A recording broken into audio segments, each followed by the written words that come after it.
Brother Eli, masama po bang maglasing? Maglasing ng ano? Marami kasing ikinalalasing ang tao, kapatid, ano? Meron akong babasahin sa iyo sa 21:34 ng Lucas. Tatapwat, mag-ingat kayo sa inyong sarili.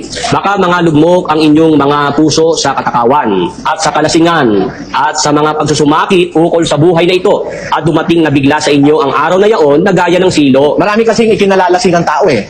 Yung pagsusumakit sa buhay na ito. Merong lasing na lasing sa karangalan, no? May lasing na lasing sa politika. Pag naupo, ayaw nang tumayo, di ba? Minsan matayo man dahil pinatayo na, gusto umupo uli, balik-balik pa, di ba, no? Meron ganun, di ba, kapatid namin? Po ay nasarapan po eh. Nasarapan. Merong nalalasing sa karangalan, merong nalalasing sa kapangyarihan, may nalalasing sa babae, may nalalango sa alak, nalalasing sa alak. Kung ang tinatanong mo ay kalasingan sa alak, nasa 5:18 ng Epeso yon. Pakinggan mo. Ito po sabi po sa talata. At huwag kayong magsipaglasing ng alak na kinaroroonan ng kaguluhan. Huwag kayong magsipaglasing ng alak na kinaroroonan ng kaguluhan. Sa Israel, nung araw, pinapatay ang lasenggo. Nagtataka lang ako dito sa atin, ang mga lasenggo, hindi lalagay sa pwesto. Bakit po? Oo, nagiging ano yung mga lasenggo? Magiging mga congressman, mga mayor, mga public servants. Kaya nga maraming politiko ngayon, lasing eh. Opo. Di ba? Samantalang sa Biblia, yung mga lasenggo, pinapatayan nung panahong Israel. Basahin natin ang Deuteronomio. Yan po yung nasa 21 at 18 patuloy. Kung ang isang lalaki ay may matigas na loob at napanghimagsik na anak, na ayaw makinig ng tinig ng kanyang ama o tinig ng kanyang ina, at bagaman kanilang parusahan siya, ay ayaw makinig sa kanila. Ay hahawakan nga ng kanyang ama at ng kanyang ina, at dadalhin sa mga matanda sa kanyang bayan, at sa pintuang bayan ng kanyang pook. At kanilang sasabihin sa mga matanda sa kanyang bayan, itong aming anak ay matigas na loob at mapanghimagsik, na ayaw niyang dinggin ang aming tinig. Siya ay may masamang pamumuhay at manglalasing. Anong gagawin? At babatuhin siya ng mga bato ng lahat ng mga lalaki sa kanyang bayan upang siya'y mamatay. Gayon mo aalisin ang kasamaan sa gitna mo. Nung araw sa Israel, pag lasenggo, pinapapatay, pinapabato.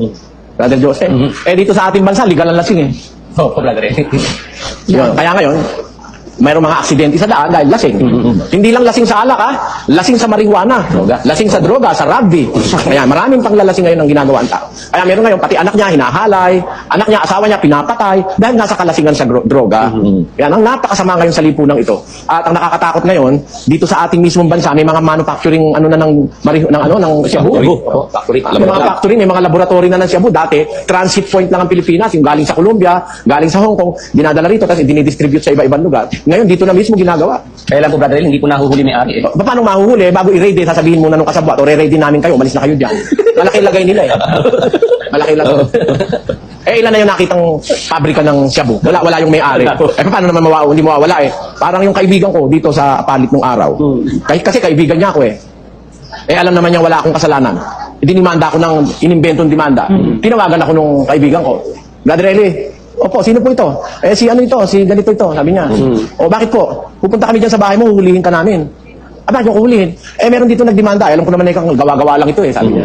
Kaya bahala ka na, huhulihin ka namin. Sige po, magtatago na ako, sabi niya. Buti naman po yung ganun manguhuli, nagpapasabi po una. Oo. Ganun nga yung nangyayari kung kaya nga hindi mahuli yung may-ari ng factory ng shabu eh. Ganun. Tawag doon sa aming ari ng laboratorio. Oh, boss, parating na kami. Ready namin kayo. Boss pala yun.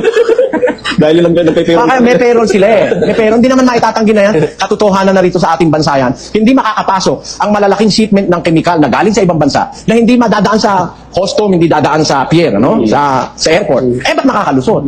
Pinakalusot po eh. Pinapalusot yun. Pinapalusot yun. Hindi na tayo dapat maglukuhan doon. Wala nang dapat magbagong puri dyan. Nakakalusot yan dahil may nakakaalam dyan mga matataas na opisyal ng gobyerno. Di ba?